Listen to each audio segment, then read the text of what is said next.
7 news కు స్వాగతం. నా పేరు హారిక. అనకాపల్లి జిల్లా నర్సీపట్నం నియోజకవర్గం నాతవరం మండలంలో విబి అగ్రహారం పంచాయతీ మాసయ్యపేట గాంధీ నగరం గ్రామాల్లో తెలుగుదేశం రాష్ట్ర ప్రధాన కార్యదర్శి చింతకాయల విజయ్ ఎన్నికల శంఖారావంలో పాల్గొన్నారు. మాసయ్యపేట గ్రామంలో వైసీపీ నుంచి తెలుగుదేశంలోకి 10 కుటుంబాలు రావడంతో కండువా కప్పి సాదరంగా ఆహ్వానించారు. ఈ సందర్భంగా ఆయన మాట్లాడుతూ తాండవ ప్రాజెక్ట్ గేట్లు మరమ్మతు చేయడానికి 7 లక్షల కూడా నిధులు తేలని ఈ చేతకాని ఎమ్మెల్యే ఎన్నో కబుర్లు చెప్తున్నాడని, సాగునూరు లేక రైతుల ఇబ్బంది పడుతున్నారని, అందుకోసమే ప్రతి రైతుకి 20,000 రూపాయలు ప్రభుత్వం అధికారంలోకి వచ్చిన తర్వాత ఇవ్వడం జరుగుతుందన్నారు. అలాగే 50 సంవత్సరాలకే 4,000 పెన్షన్ ఇస్తాము అని, చంద్రన్న బీమా 10 లక్షల రూపాయలు ఇస్తామని ఆయన తెలిపారు. ఈ కార్యక్రమంలో మండల పార్టీ ప్రెసిడెంట్ నందిపల్లి వెంకటరమణ, మాజీ జడ్పీటీసీ కరక సత్యనారాయణ, మాజీ ఎంపీటీసీ అప్పిరెడ్డి మాణిక్యం, తెలుగు యువత అధ్యక్షుడు శెట్టిలోవ మాసయ్యపేట, తెలుగుదేశం యువ నాయకులు దారకొండదేవ, దారకొండమణి, కృష్ణబాబు, గాంధీ నగరం మాజీ సర్పంచ్ ఈశ్వరరావు, సతీష్ పెద్ద ఎత్తున తెలుగుదేశం కార్యకర్తలు పాల్గొన్నారు. మీకు 10 లక్షల రూపాయలతో అంగన్వాడీ కడితే అక్కడ గేట్ కన్నం కూడా 7 లక్షల రూపాయలు తేలని ఎమ్మెల్యే అమ్మ అసలు ఈ రోజు అలాంటిది వాళ్ళెవరికి కూడా సాగునీరు రావట్లేదు. అందుకే రైతులకి మద్దతు ధర కింద 20,000 రూపాయలు ఈ రోజు ప్రతి ఒక్క రైతుకి ఇవ్వాలని చెప్పి చంద్రబాబు నాయుడు గారు, పవన్ కళ్యాణ్ గారు నిర్ణయించడం జరిగిందని ఈ సందర్భంగా సవినీయంగా మనం చేసుకుంటున్నాం ఈ రోజు. అందుకే ఇంకోటి ముఖ్యమైన విషయం ఏంటంటే పెన్షన్ విషయంలో అందరినీ మోసం చేశాడు. జాగ్రత్తగా వినాలి. అది ఎందుకు మోసం చేశాడని నేను చెప్తాను. ఒక్కొక్కరికి పెన్షన్దారులకి మొట్టమొదటి పెన్షన్ ఇచ్చింది ఎవరు? నందమూరి తారక రామారావు గారు మొట్టమొదటి పెన్షన్ ఇచ్చారు ఈ రాష్ట్రంలో. నందమూరి తారక రామారావు గారి తర్వాత 200 రూపాయలు పెన్షన్ చేసింది ఎవరు? రాజశేఖర రెడ్డి గారు.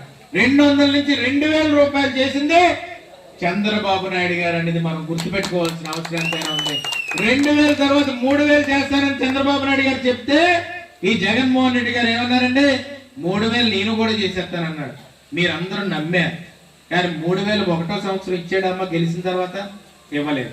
2,250 ఇచ్చాడు జరిగిందని చెప్పి ఈ సందర్భంగా చెప్పదలుచుకున్నాను. ఇందాక చంద్రన్న బీమా గురించి చెప్పాను. ఈ 5 సంవత్సరాలు చంద్రన్న బీమా లేదు. కానీ మళ్ళీ చంద్రబాబు నాయుడు గారు రాబోతున్నారు. పవన్ కళ్యాణ్ గారు, చంద్రబాబు నాయుడు గారు ప్రభుత్వం ఏర్పడబోతుంది. 10 లక్షల రూపాయల చంద్రన్న బీమా ఎవరైనా ప్రమాద శాతం చనిపోతే ఆ కుటుంబానికి రావడం జరుగుతుంది అని చెప్పి ఈ సందర్భంగా సవినీయంగా మనం చేసుకుంటున్నాం. ఈ రోజు 4,000 ఇస్తానంటున్నారు కదండి. మళ్ళీ జగన్ లాగానే పెంచుకుంటూ పోతారా లేకపోతే 4,000 ఇస్తారా అని అడగొచ్చు. కానీ 2,000 ఇచ్చినోడు 4,000 ఇవ్వడమ్మా. కానీ 3,000 ఇస్తానన్నాడు మోసం చేశాడా లేదా? 27,800 రూపాయలు దొబ్బేశాడు ఈ రోజు. అందుకే ఈ 4,000 రూపాయలు 50,000 నిండిన వాళ్ళకి పెన్షన్ రేపు ప్రభుత్వం వచ్చిన వెంటనే మొదలు పెడతారు. అది కూడా మీ ఇంటికి ఇవ్వడం జరుగుతుంది అని చెప్పి సందర్భంగా చెప్పదలుచుకున్నాను. ఈ మధ్య చాలా మంది చెప్తున్నారు మీ ఇంటికి పెన్షన్ రాదు, ప్రభుత్వం వచ్చేస్తుంది అని. ఇంటికి పెన్షన్ ఆడు బాబు పెన్షన్ ఏమన్నా?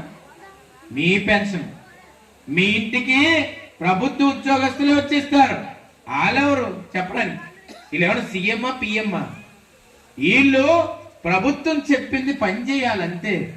ప్రభుత్వానికి ఏదైనా ఎదురు తిరిగితే వాళ్ళకి శిక్ష పడుతుందా లేదా? మనం ఒక ఆయన వెళ్ళిపోయి తెలుగుదేశం జెండా ఎందుకు పెట్టుకున్నావు తీసేయట. ఇటు బాబిచ్చాడు జెండా. నేను ఒకటే చెప్పాను, తెలుగుదేశం జెండా మీద కానీ కార్యకర్తల మీద కానీ వస్తే ఒక్కొక్కడికి కూడా తాట తీసేస్తామని చెప్పాను. క్లియర్ గా కూడా మేము వాళ్ళకి చెప్పడం జరిగింది. నేను ఎందుకు ఈ మాట అంటున్నానంటే అరాచకమైన రాజకీయం చేయకూడదు, అభివృద్ధి రాజకీయం చేయాలి. అభివృద్ధి చేస్తే మాట్లాడే హక్కు ఉంటుంది. అరాచకం చేస్తే అత్తల పాదాలలోకి తొక్కేస్తారని చెప్పి సందర్భంగా మీ అందరికీ సవినీయంగా మనం చేసుకుంటున్నాను. అసలు ఈ మొత్తం మండలానికి 480 కోట్లు తీసుకొచ్చాడు అయ్యన్ పాత్ర. నువ్వు 4 కోట్ల రూపాయలు తెచ్చే సిగ్గు ఏమైనా ఉందా మీకు? అసలు 4 కోట్ల రూపాయలు నేను తెచ్చాను, ఈ రోడ్డు నేను వేసానని దమ్ముంటే చెప్పమనండి. నర్సీపట్నంలో ఇప్పుడే చెప్పారు విజయ్ కుమార్ గారు, ఒక డాక్టర్, దళిత డాక్టర్, ఎవరు? సుధాకర్ గారు. ఆయన మాస్క్ అడిగారు. మాస్క్ అడిగితే ఆ డాక్టర్ నేమో పిచ్చోని చేసి రోడ్డు మీద పెట్టి బట్టలు ఇప్పి గుండు కొట్టించుకొని పాపం ఆయన ఎంత పిచ్చోడ్లాగా అయిపోయి మానసికంగా లొంగిపోయి లాస్ట్ గుండెకి చచ్చిపోయాడమ్మా. ఏ ఒక మాస్క్ అడిగితే ఇవ్వలేరా? ఆ రోజు ఏమన్నాడు, ఇంటికి 3 మాస్కులు ఇచ్చేస్తాడు.